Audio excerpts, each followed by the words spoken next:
Is an introduction really necessary for someone we all know so well?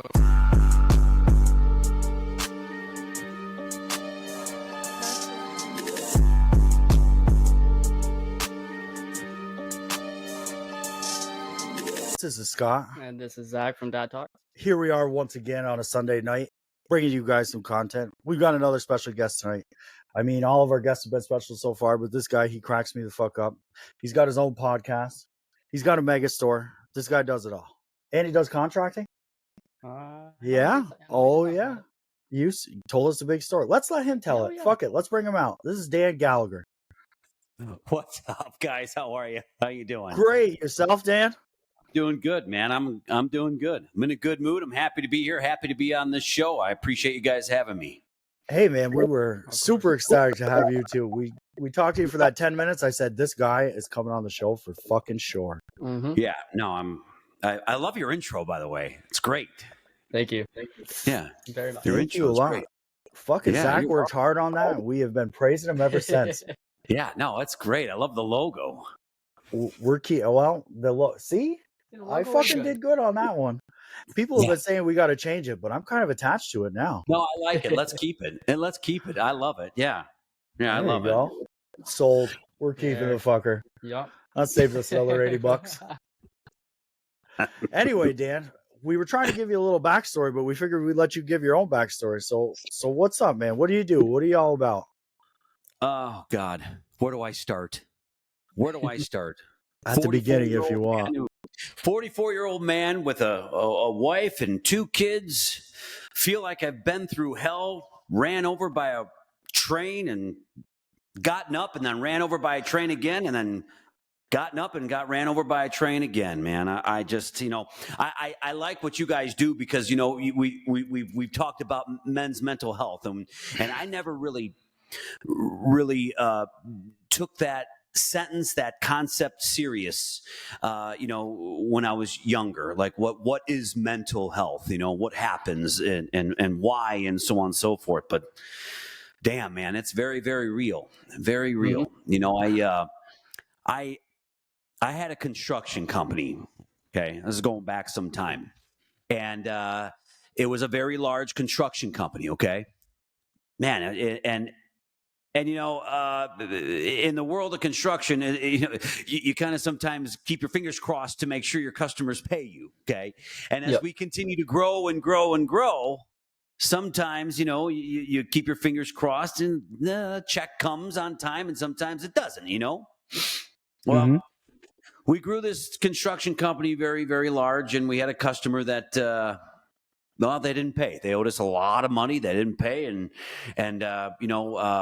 my partner and I tried like hell to keep the company up and going, and we couldn't. We just simply couldn't. They owed us a real large amount of money, right?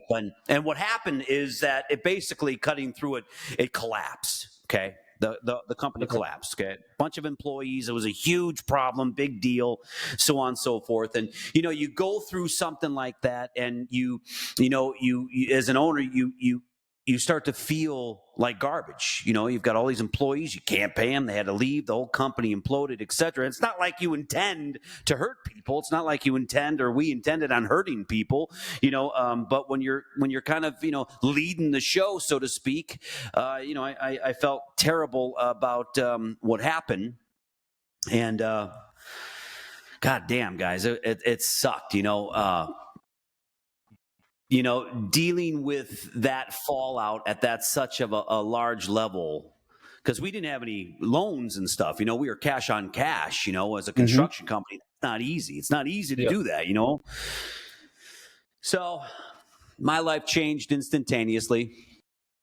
So that speaks a lot, though, about you, Dan, that you're so worried about your employees when stuff is going on to yourself like that. And your first thoughts are for the people that work for you and the people around you and not so much about yourself. And I think that speaks volumes to you as a man in itself, as a leader.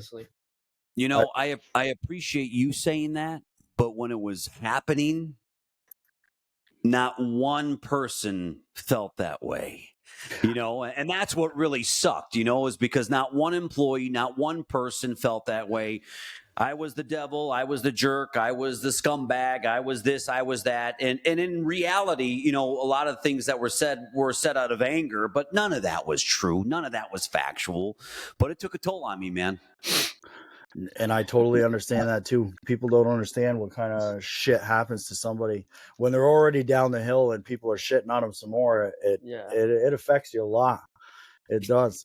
But again, that speaks volumes to you as a guy. Here you are. You got a fucking studio behind you. Your name's on a sign, for Christ's sakes. You're back at it. You know, so my turnaround point, that disaster, you know, I was at such a low point in my life. And I really haven't told many people this, but I was at such a low point. I had $20 to my name. I had a wife that's pregnant with my second child, and I had a son at that point.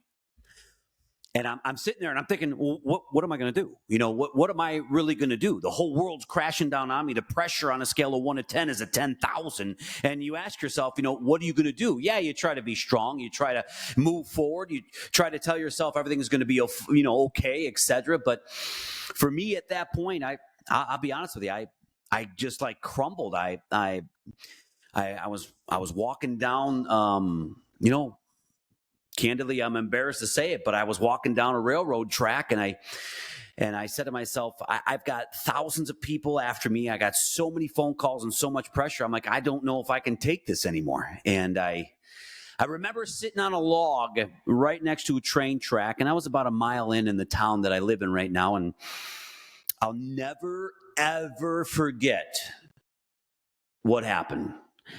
I was sitting on a log. I looked down and I'm like, I just can't do this anymore. I see this train coming about 3 miles down.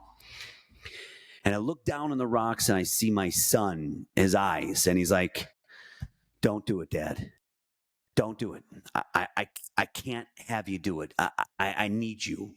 And I've never told him this, you know. Of course, he's probably going to find out you know, when he sees this show here. But it was the most emotional, craziest moment of my entire life. And you want to know what happened is that the train kept on driving by, and I had, after this epiphany, or call it what you want, I had the complete reverse effect. And the reverse effect was almost equal to, let's see here, Rocky Balboa, when Mickey was looking at Rocky and Rocky was dreaming, you know, he was in the ring, and Mickey goes, you know, get up, you son of a bitch, because Mickey loves you. Guys, I had such a complete reverse effect filled with anger, and I was saying to myself, how in the hell am I going to let somebody or a situation put me in a position where I would consider ending my own life to some degree because of a situation or comments or people or negative scenarios about me? And I just got so pissed. I got up, I got in my car, and I got home, and I said, I'm going to put my head down and I'm going to bust my ass. And that's exactly what I did. You know, everybody goes through shit in life. We all know that, right? Some's much smellier than others, so to speak. But this sucked, guys. I mean, this sucked. It just was terrible, you know.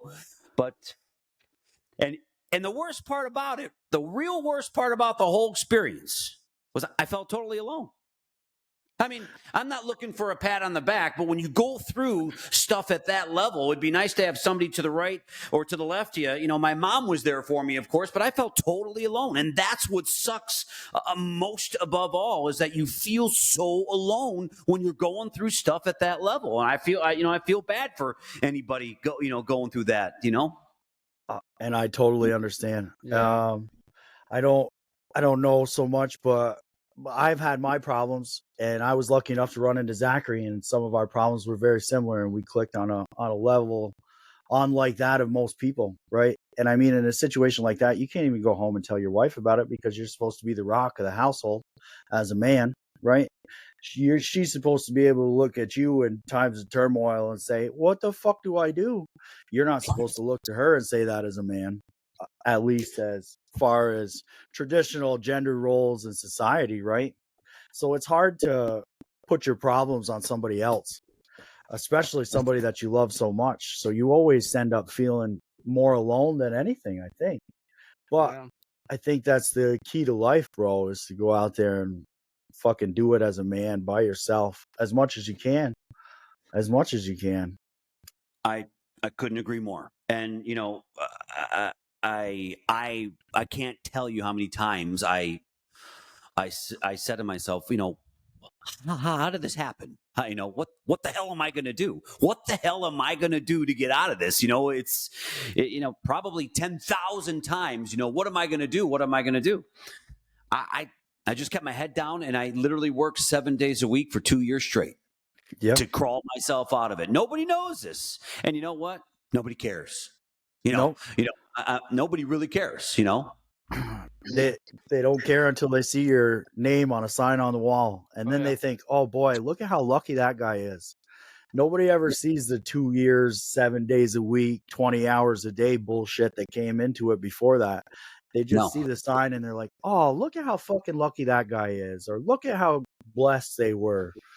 There's never any light onto how much work goes behind everything to get there. Yeah. No, never. It's nonstop. I work nonstop. There's some good, some bad or whatever. But when you go through stuff at that level, and you as a man feel alone, it really does suck. I do a lot of things in my world with what I have going on, and I talk about, things like divorce, and we talk about, all kinds of different, men's mental health items and scenarios and situations. And, a lot of the guys I talk to, they feel totally alone. They feel totally alone, and it sucks. It's not good. And you made the comment about not being able to talk to your wife. That's a fact, and that's what sucks the most. Yeah, you're supposed to be the rock. You're supposed to be this, that, the other thing, whatever kind of words you want to put on the man of the house, whatever. But wasn't there a song that grown men cry too, fellas? It's true, but we cry alone in secret in the shower with the door locked at 4 o'clock in the morning while everybody else is sleeping. Right. Doing that, right? Yeah, you just curl up in the bottom of the shower, rocking back and forth. Don't worry, I caught Zachary like that the other day. He caught me like that 2 weeks ago, so we're both fine. In super cold water? Yeah. I like that. That's the way it's supposed to be. Well, we try and break the stigma of that, right? Not so much break the stigma, but we don't like to keep that certain thing rolling, because I know we as men are supposed to be rocks and whatever, but we all come up on hard times, bro. Yeah. And it's so much easier when you got a brother to your right or your left that you can go and talk to that's been through similar situations that can maybe help you out a little bit. Now, albeit you don't go through the full extent of your problems with everybody, but you get a generalized idea, and then sometimes you can throw out a helping hand if at all possible. Recently I was at a daddy-daughter dance here in my town, and there was a gentleman who I was speaking with, and his daughter unfortunately was in a wheelchair. Okay. And I was watching him, and I was watching his daughter, and I'm there with my daughter, and we're all having fun, and he starts telling me his story, just 4 or 5 minutes, loud music in the background, girls running everywhere.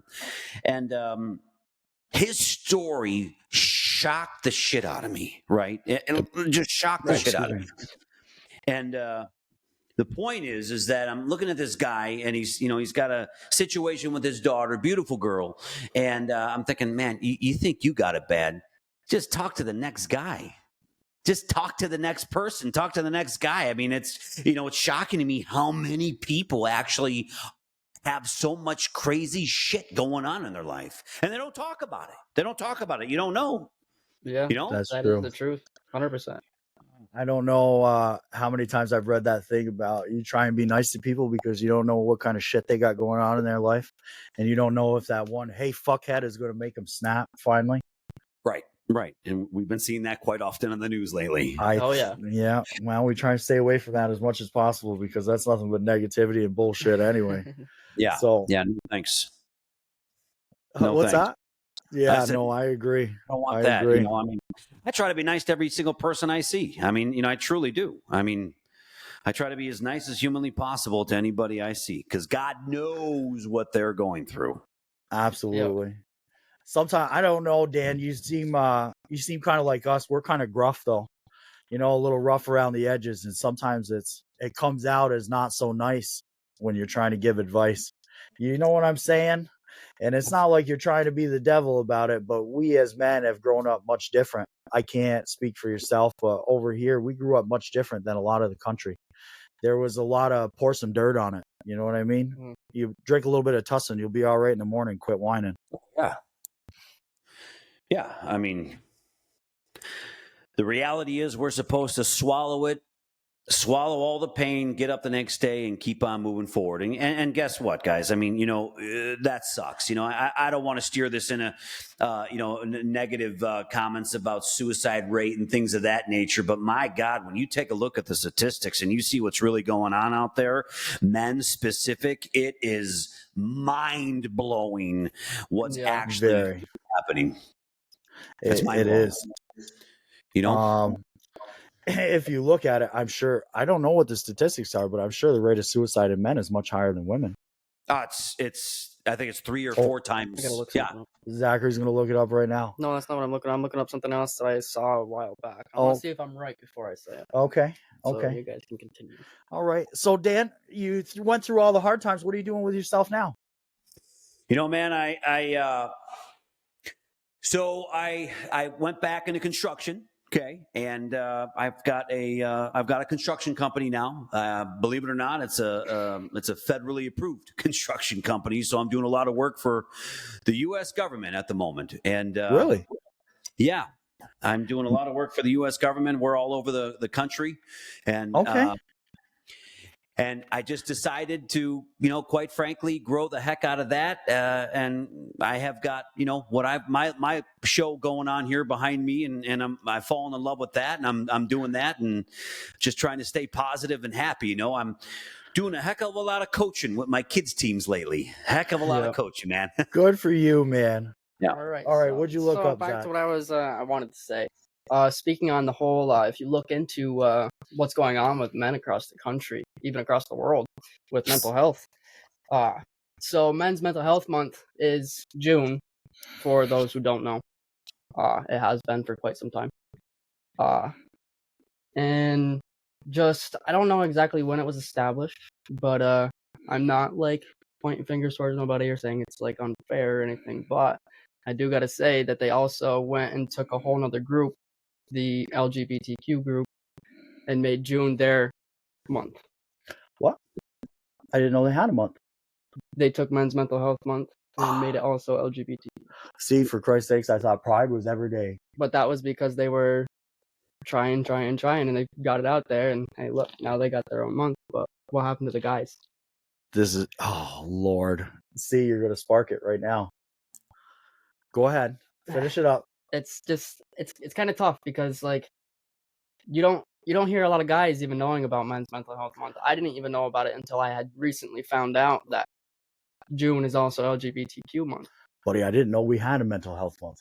I didn't until, like I said, that I came across it on Facebook. It was a video of this guy on a crotch rocket, and he had a little tripod set up, and he was driving down the highway, and he was like, this is the only thing I can do to clear my mind and make myself sane, because the 1 month we had for men is also now for other people. Yeah, it doesn't say when it started for LGBTQ month. I mean, I support them 100% too, but for a whole month though?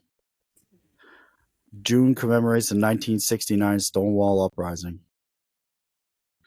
First officially at 1999 is when they recognized it as LGBTQ month. So when was it federally recognized as Men's Mental Health Month? We have to look Well, into that. Okay, we're gonna look It's- that up real quick. a month. Men's mental ahead. health. It should be every single month. Yeah. I agree. I mean, it should be every single month. Yeah. That's my opinion. I mean, I'm not even trying to be funny here. In all you know- honesty. 1994 it was established, so 5 years earlier, Well, and then it got swooped. Yeah.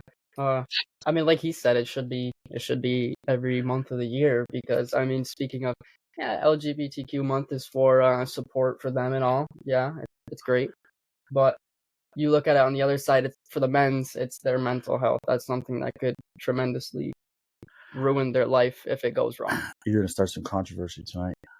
I might, Yeah. but I'm saying, I 100% like they deserve their own month and all, even if it's the same month. But men's mental health should be something year round, and it should be for anybody, What about us? regardless if you're a male, a female, a kid.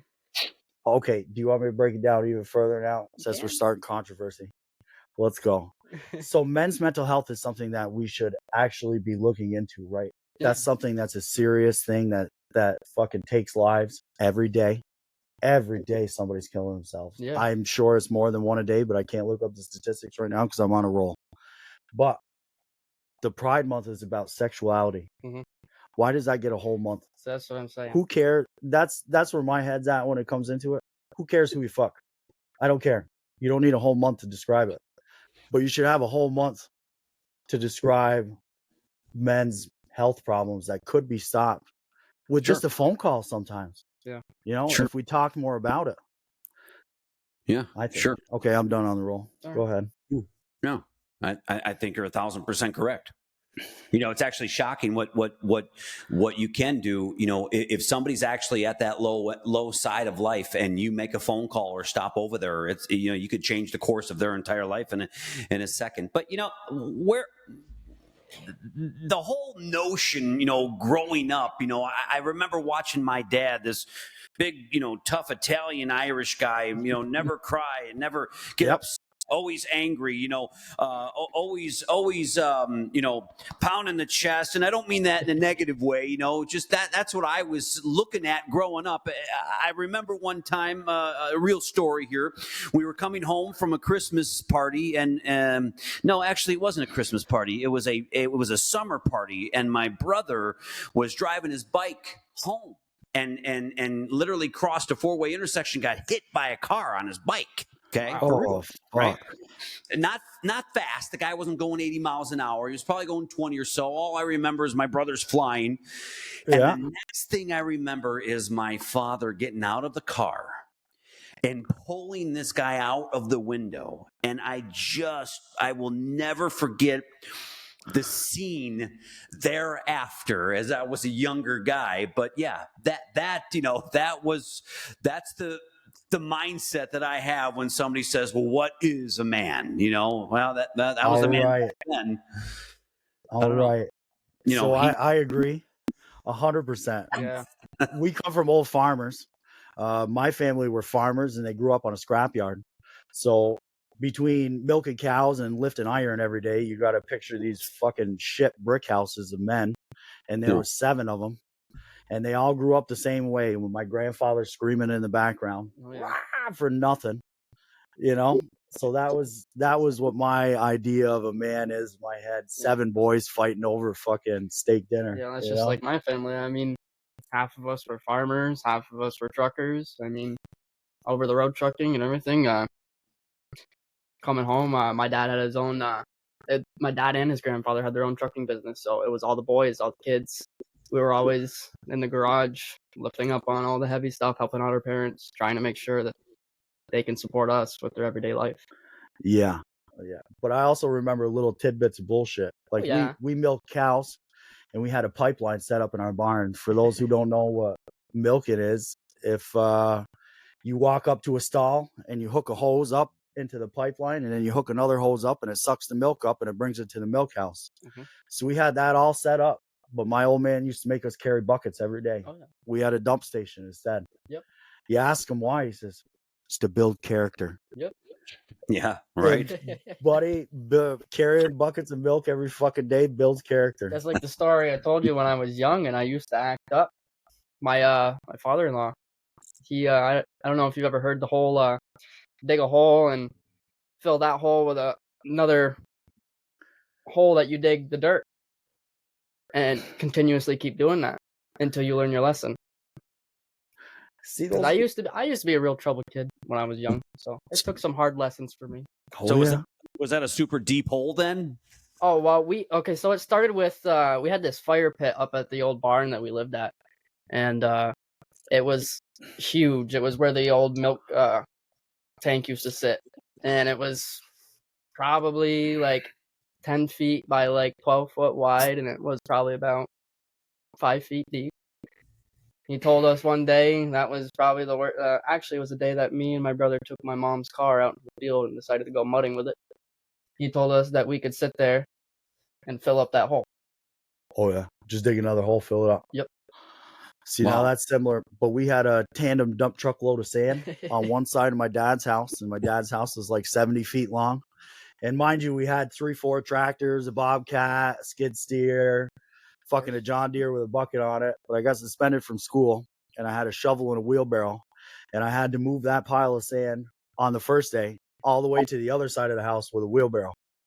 On the second day, he made me move that pile of sand back. And he said, if you ever get fucking suspended again, I'm getting 2 dump truck loads, buddy. You're going to be out here every fucking day. Yeah. But isn't it actually shocking? If you really think about what we did growing up, my son sometimes asks me, and I often think about the things that we did in our generation growing up after school, during school, et cetera, and you While we compare were it to supposed to be now. at school. You would go to jail for 25 years. Yeah. I mean, you would get arrested. You would get taken down. It would be over. I mean, you compare then until now, it's a big difference. It's huge. And schools have changed. So we had a situation this week with my son, Dan. I want to ask you about it, okay? Yeah. This will give you an idea on schools nowadays. So there was a new child that started at school, and now you gotta let me build a picture for you. This school is up in farm country. We're right sitting on the border. You can imagine that there's not many ethnic people up here, right? So we had a new student start from Africa, someplace. Nice kid, talked to him twice, but he walks with a gimp too. So the kids were kind of mean to him, and now my son is. I definitely consider him one of those sheepdogs. You know how people talk about people? Yeah. And there's certain types. Now, my son is definitely one out there looking out for everybody else. And I admire that in him a lot because he's only 15 and he's already taken on a lot of responsibility for himself. But I told him it's going to get him in trouble. Anyway, so actually, Zach's brother was involved in this too. My younger brother. It kind of, his younger brother and my son are best friends. So a bunch of the students at school started to pick on this new student, saying some vulgar slurs and some racist shit. And my son, being who he is, and his little brother, the same, stood up for this kid. So much so that they got in trouble with the school because they said that, well, they were going to beat the shit out of some kid who kept fucking with this little kid that just moved here, that didn't deserve anything. And now the school suspended my son and his brother for a month for sticking up for this kid. But there was no altercation. No physical altercation, no anything. All they did was stick up for this kid. And now I went to the superintendent's meeting. Mind you, and this superintendent had the audacity to say that they talked to this kid. And this kid said that there was nothing wrong with the school. Everybody was nice to him. So you're saying that they made this shit up out of nowhere just to protect this kid, and now you're going to suspend him for a month for it? It's kind of nuts, man. Yeah. So what'd you do? You went in there and talked to him and you couldn't resolve it? Couldn't resolve it one bit. They wouldn't budge a bit. They said that this kid wasn't getting picked on, that these kids were making it up, and it was a game of telephone is what he kept saying. Who gets suspended for a month nowadays? I mean, a whole month? Yeah. My son and his brother. They were actually talking about expelling his son and my brother. Yep. We had to go in and fight just to stay in the school. A school that would accept that kind of behavior from other students. And now back when I was in school, this was stuff that was looked up to. If you were out there protecting the weak and those who couldn't protect themselves, that was something admirable. You know, I think that's absolutely ridiculous. I would lose it. I would lose it. Yeah. it took everything in me just to hold it together for that half-hour meeting with those people. Yeah, I would really, really lose it, man. I would be in front of their face in 30 seconds. You know, when it comes to that, I don't stand for that. You know, look, I completely am for, you know, having somebody stick up for the next person. 100%. What is going on with the school district? What is going on with schools? What's going on out there? It's crazy. Buddy, they're so worried about inclusion and DIE that they don't give a fuck about anything else. But when somebody sticks up for inclusion, they want to shit on them for it. Yeah. So, go ahead. You go first. All right.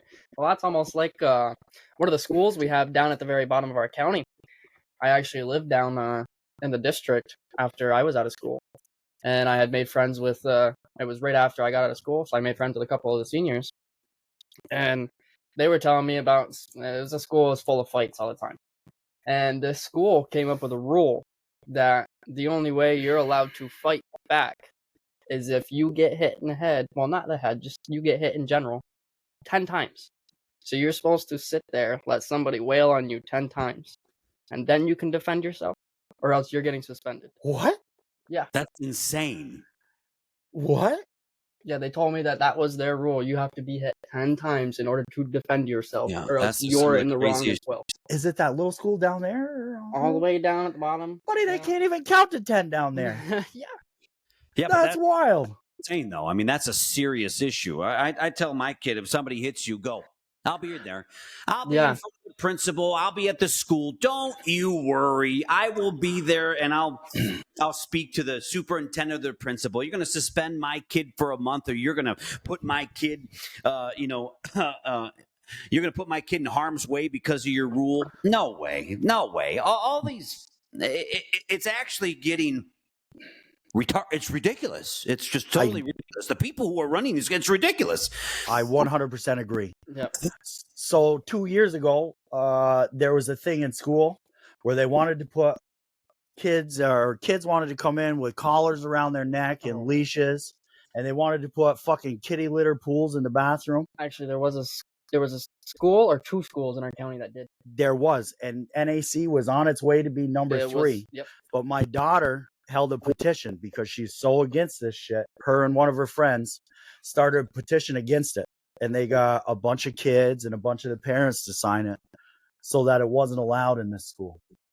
But that's about as far as it fucking went. I'm still on your guys' kids getting suspended for a month over sticking up for somebody else. I mean, it's ridiculous. And I always told my son, I said, buddy, you're going to get into a fight. It's inevitable. You have a hard head, which he does, just like his old man. He's stubborn and he stands his ground. All three are the same, right? I said, buddy, if you're going to get in a fight, you need to tell me the absolute truth on everything that happens. Yeah. Because if I go in and defend you, which I'm going to do because I'm your fucking father, I don't want to have egg on my face for it. Yep. So as long as my kids are absolute honest with everything they do, I will 100% back them. Yep. And I've told them that since the beginning of time.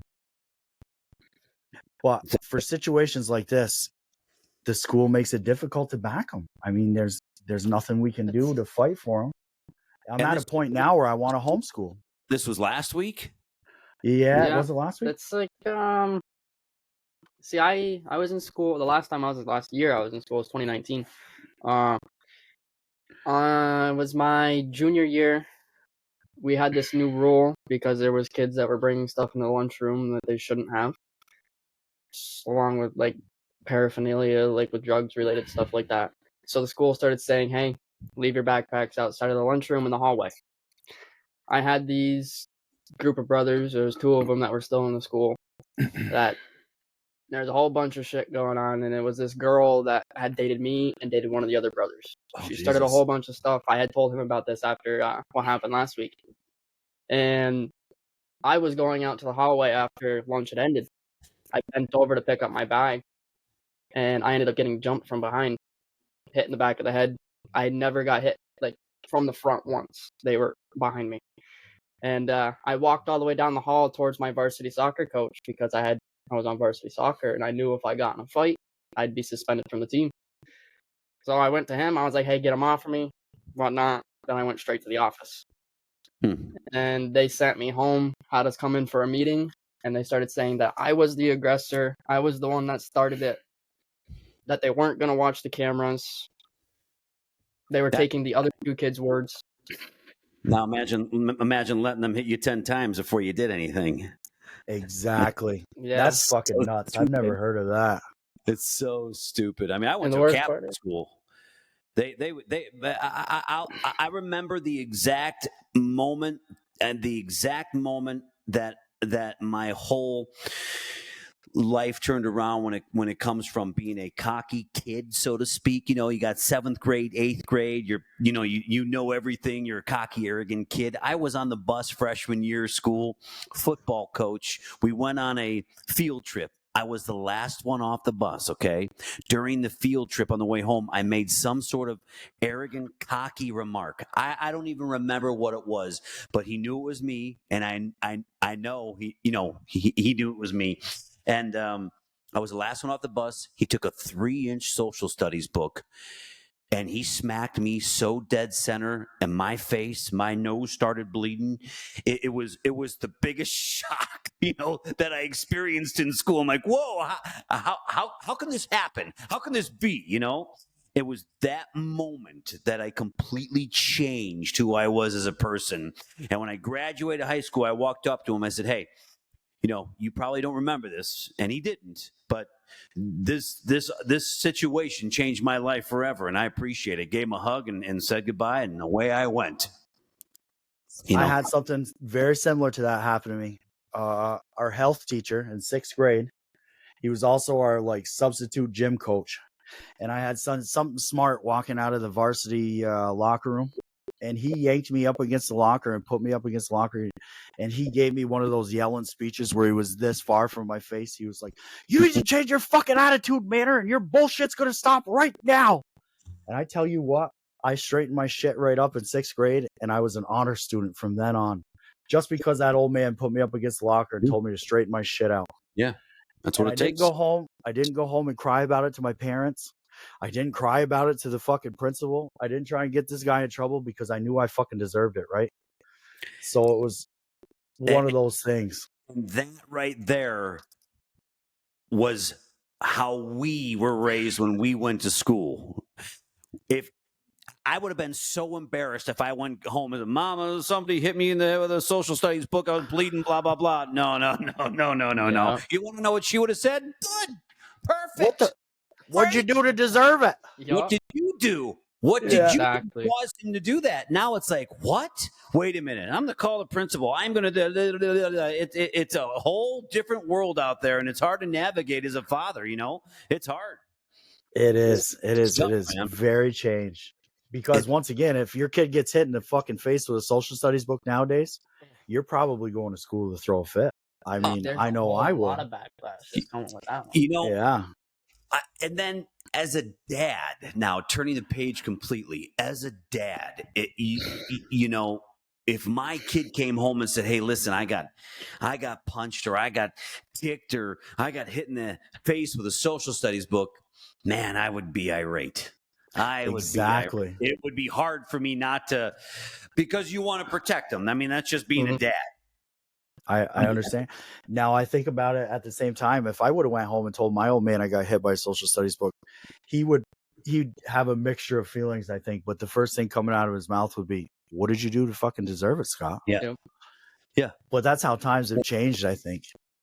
Well, the truth is, I did deserve it when it happened to me. I was being a complete prick, Absolutely. I was being a complete prick, and that was early on freshman year. I mean, that changed my whole outcome of high school. That changed my whole path, polite, kind versus arrogant and cocky. I guess it needed to happen. I was thankful it happened.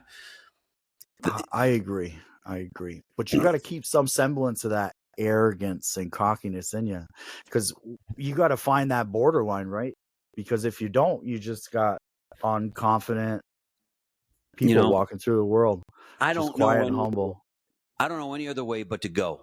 I wake up and I go. I don't, at my age, with what I've been through, I'm not saying I'm old, but with what I've been through, I just don't care. I don't care anymore what somebody thinks or says or feels about me. If you have a problem with me, honestly, fuck you. I don't care. Leave me Yep. alone. Go your own way.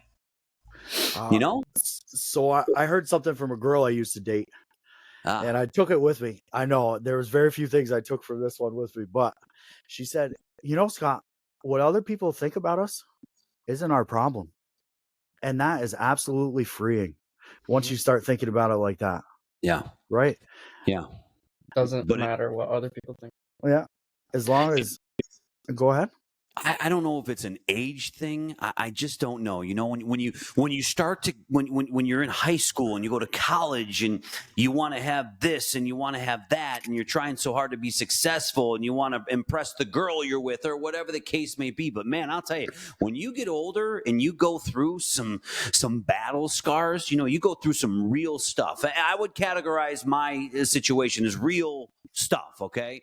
I know a lot of people went through a lot worse than me. I get it. But for me, it was real stuff. You just don't give a shit anymore. No. Negative feedback, comments on social media may or may not happen. I just don't let anything bother me the way that it once did. And it's awesome. I love it.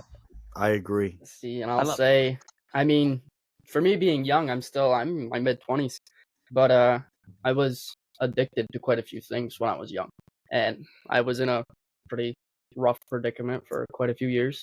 It was roughly like about 6.5, 7 years, and I'd met a lot of people. I had been screwed over in a lot of ways. I'd been taken advantage of, and I was a really nice guy. I always tried to please everybody, and if somebody had an issue, I responded to it all the time, and I probably responded in the wrong way. But after all of that, and I knew I was going to be a father. I turned my whole life around, and I was like, I'm going to be a dad. I got to start my own family. What all these other people are saying, thinking, and doing does not matter to me, does not matter to my kid, and it doesn't matter to my fiance. Mm-hmm. And I got to move forward being like that. And Yeah. that's Man. and that's why we get along so well, my man. Yeah. Yeah, because I Yeah. had a very similar situation. My battle with addiction was a little bit longer and a little bit harder because I kind of got a little bit fucking deeper. But I guess once we met, it was kind of we're just fucking in it to win it now. Yeah, but you You guys know- are good now. You guys are good. Yeah, You know, as good know, as can be. Sober I from mean- everything but alcohol. Yeah. Well, I still smoke that pipe every once in a while, but so be it. Just a little bit of weed ain't gonna kill you. Hey. Like I said, I respect the guy who's been through hell and back several times. When you do meet somebody who I'm going to say is an amateur, immature, or a youth, so to speak, person who hasn't been through stuff. You try to guide them as much as you can, Yeah. but. Man, I'll tell you, I respect the lion who has a whole bunch of scars. And I would say that we've all been through that so far in our life. I think so, and that was as much as I hated it through the times and stuff, and everybody hates running through it. I think that was a very helpful thing to go through just to start this podcast, man. Yeah, it's something that we needed to push our lives forward. It's not something I wanted to go through, but it's something we needed. Yes. And that is, from my perspective, I felt miserable, horrible, every negative word you could possibly fathom. That was me, right? And you made a comment, that it sucks when you're going through it. Man, does it suck. It sucks when you're going through it. But then all of a sudden, one day, it's done. It's over, and you never know when that day is going to come. You never know when that's going to happen, but it happens. And then it's like, well, holy shit, there is light at the end of the tunnel. There is a pot of gold at the end of the rainbow, so to speak. And it's like, it sucks, but it made me a hell of a lot of a better person. What I went through personally, better person across the board. And, I'm sure the same goes for you guys as well. Yeah. Well, I don't know about better people. We're definitely trying. 100%.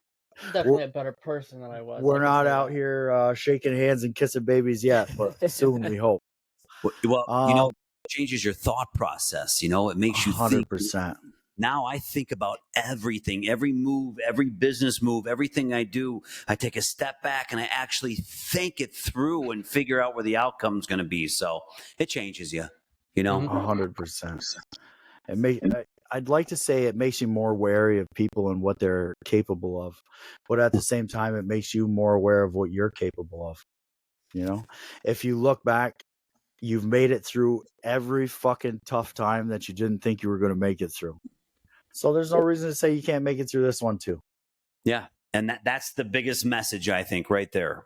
I think that's the biggest message, for guys who are going through, some pile of shit right now, whether it be divorce or lost a job or whatever the case is. Believe me, there's a million reasons. We all know that. But keep on going. Don't stop. Keep on moving and going and getting up and get help if you need it, and change it. Change your life. Change it. You can do it. Yeah, that's like I mean, actually just really, really freaking recent. I lost my job due to poor decisions and not wanting to go there because they were screwing me over on a few different things tremendously and had been for a while. I think it took me getting shit canned for that bullshit to make everybody realize. Once he wasn't working there no more, I kind of was just like, this place is crap. I can't be here no more, and I stopped going. And then I was like, well, damn, I need money. I need another job. I need something that pays just as good. And it took me. It took me a week and a half.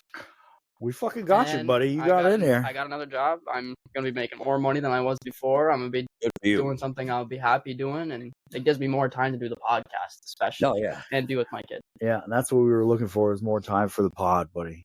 Dude, so go ahead. You guys do a great job, man. You guys really do a great job. The messages you guys send out, it's great. That's why I wanted to be on. Thanks, bro. We really appreciate you. Yeah, we do. And I've been watching your content, and I fucking love it. I love it. I said, this fucking guy is the nut we need. I don't know. You told me not to get in a, you tell me, I was so down for so long, and all of a sudden something snapped in me, and I launched that one video I did. It was a political video. I know we don't want to go to politics on that regard, but it was great, and I was so excited and so happy and so worked up, and it was like a switch went off in me, and I was like, you know what? I am so goddamn tired of being quiet, feeling like being quiet, keeping my head between my legs because of the stuff I went through. It's like, fuck, I'm not doing that anymore. So I launched it, and then I launched another one, and another one, and here we are, and you guys bring up the podcast. I love this stuff. Us too, bro. Us too. This would be the life, right? It would be the life. It really would be. It's good messages, good people talking about real serious topics and trying to make light of it. But at the end of the day, the men's mental health topic is serious shit. And, the real problem with the men's mental health is that men just don't talk about their issues. They just really don't. Most that I know.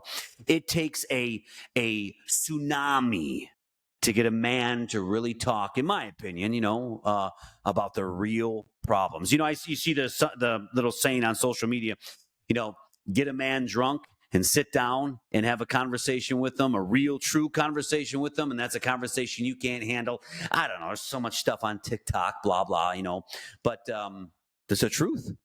Yeah. It is in certain aspects, I think. I can't say from my standpoint. Go ahead. I'm not I drink, but I don't drink a lot. I don't tend to really very much at all. But when I do drink, I have more than I probably should. Yeah.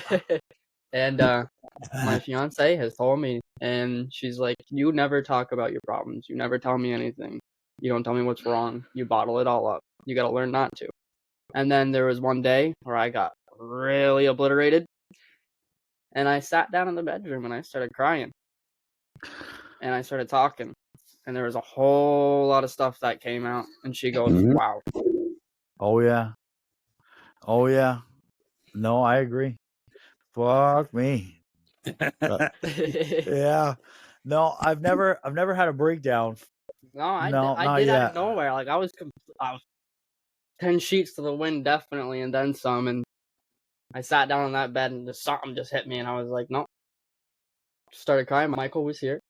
She was Oh here. yeah. Had a few people here, but I just started crying. No, I can't I say had a I've ever mental done that. breakdown. I mean, I've definitely wanted to. 100%. I've seen me fucking alone crying in the shower for 10 minutes before it turned cold. I will say, But go ahead. but I don't think I've ever done that yet. Well, I will say it's a little. You don't really realize it if you're like I was, 10 sheets to the wind, but it's a little. You feel a little vulnerable in the moment. It might be a little embarrassing depending on who's there, but after it's over, you feel so much better. Mhm. Yeah. Yeah. You do, just being able to get something off your chest Well, the and best talk to is somebody. when you actually go see a therapist. Yeah. Oh. Okay. So I tried to do it once, Dan. I tried to do it. I did. I sat down and I fucking gave it the college try. And I just felt fucking dumb for sitting there. I'm like, what are you going to, lady? What are you going to tell me about this handful of man problems that I can fucking deal with right now? Not much. I was with one time and I was going through all of my issues. She's like, "Well, what do you want to talk about?" So I just kept on going and going and going and going. And I swear to God, after I was done talking, because I didn't really put my eyesight on her, but when I was done talking, I looked at her abruptly to see, if she was actually looking at me or really listening. And her face was like this. Yeah, exactly. Like, are you being serious with all this stuff? I'm like, what? Yeah, I'm being serious. What are you doing? Of course I'm being serious. Any suggestions? Yeah. Like you told me to talk about my problems here. So I think that's another thing. I don't think the psychiatric field is there to help men with men problems. I honestly think it's there for people that, like the normal people that go there, right? I'm anxious around people, or fucking what are some other common ones? That's, they don't know how to deal with Social anxiety, depression. Yeah, that kind of shit is what they deal with, right? They don't know how to deal with a man who's struggling because he can't fucking provide for his family at this one particular moment. Like, I'm just thinking about the time that I went there. I was between jobs. I had to support a home of 5 people on one income. I had rent due. I had fucking cable due. I had power due. I had all that shit due. And what's going through your head right now is, holy fuck, I'm going to have to put my kids in my mom's house, or I'm going to have to do this, and I'm going to have to do that. And then you sit down and you try and tell the psychiatrist that shit. Again, a lady psychiatrist. I'm not sexist by any means, so don't think I am. But how is she going to help me through these problems that are like gigantic compared to what she's usually helping people with? Well, I'm sure she made you fill out a form before she started saying, "Can you please fill in your insurance information, sir?" Absolutely. They sure as fuck don't do it for free. Yeah, that's right. That's right. But the real answer is they can't, because look, I mean, I have got a stay-at-home wife, and I'll be honest with you, it's great because my kids are younger right now, but let's be very candid. It would be nice to have an extra income coming in to some regards, because if my ship sank, holy shit.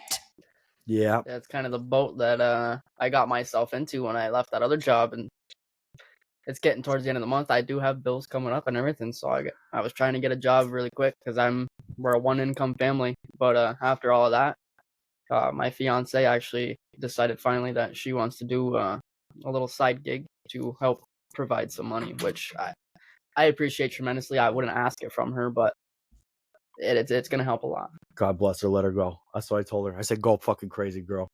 Yeah. Then once we get Casa Del Dad Talks, it'll be all right. Yeah, let her go. That'd be great. I mean, that would be great. Yeah. You know, I've got a lot of friends who are married to ladies who have, full-blown nursing careers or full-blown, careers and make quite a bit of money, in a lot of cases more than the man. Yep. And I'd like to be a stay-at-home dad. Wouldn't that be lovely? Oh my God, we talked about it a bunch. I've talked to my fiance about this before. I'm like, do you want to go to work? You want to let me stay home? I'll fucking Like, do it. I'll do it in a heartbeat. So that used to be, we used to sit in the truck, right? After sitting down and listening to our old ladies cry about having to sit down and watch the kids all day. We were driving around in the truck. It was me and Fortin and Jibo with them. Yep. And we were like, we should start a fucking daycare because I'll get high and watch SpongeBob with kids all fucking day. Daddy daycare. Yeah. Except the stigma on it. People would be like, look at these fucking weirdos want to watch kids. That's what the terrible thing is.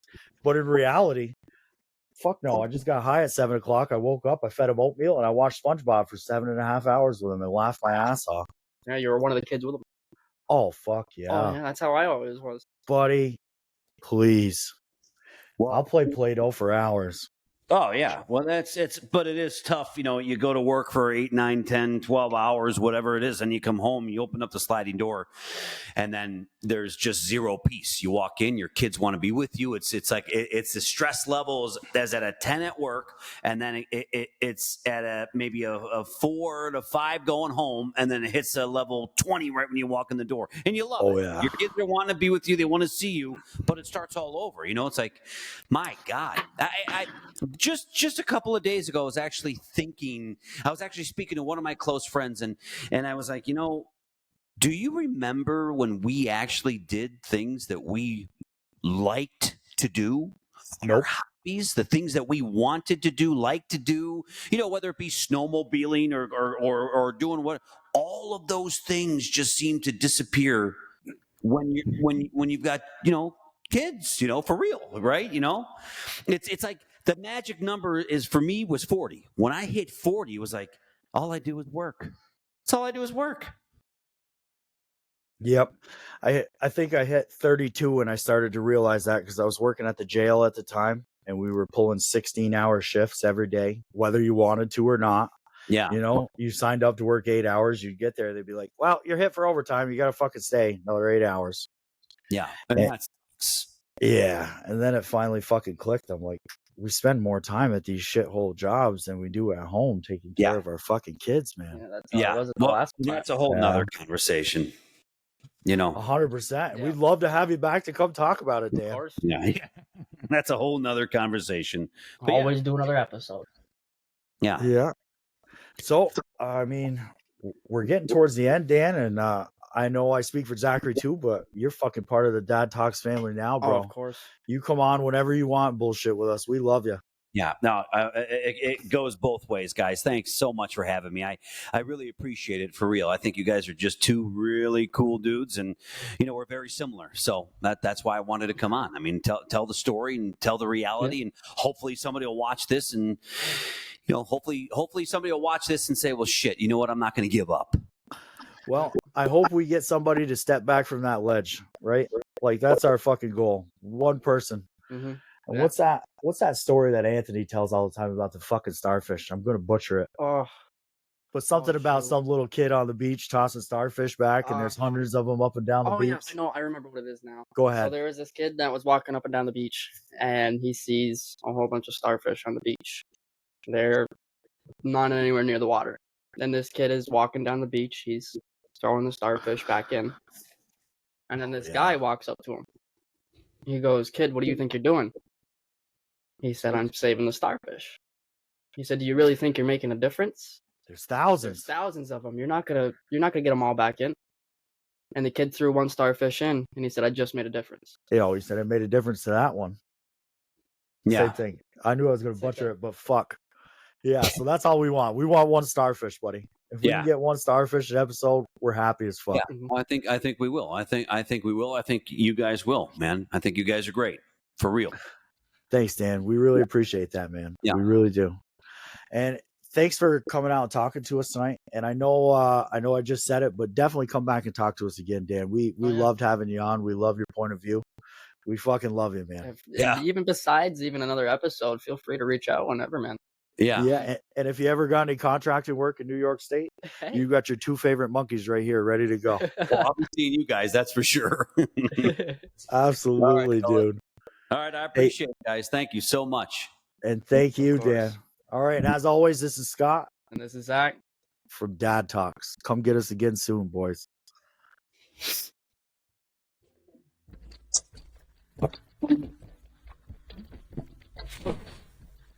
Thank you.